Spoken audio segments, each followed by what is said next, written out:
రోజు అన్నపూర్ణ ఇంట్లో లేని సమయంలో సుమిత్ర ఆమె గదిలోకి వెళ్లి ఆ మాయాకర్రను దొంగిలిస్తుంది. ఇప్పుడంతా నా వశం. మాయకర్రా, నాకు చాలా చాలా బంగారం ఇవ్వు.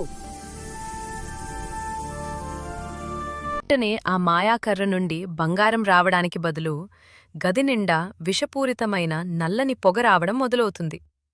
ఆ పొగ వల్ల సుమిత్రకు ఊపిరి ఆడక ఇబ్బంది పడుతుంది. సరిగ్గా అదే సమయానికి అన్నపూర్ణ వచ్చి ఆ మాయాకర్రపై పసుపు రంగు బట్టను వేసి ఆ నల్లని పొగను ఆపివేస్తుంది.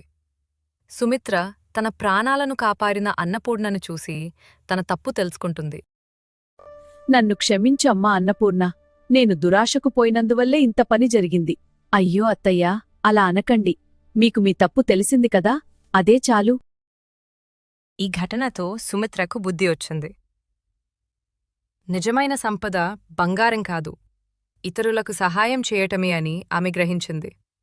అప్పటినుండి ఆ కుటుంబం అంతా కలిసి సంతోషంగా జీవిస్తూ పేదలకు సేవ చేయటం మొదలుపెట్టారు.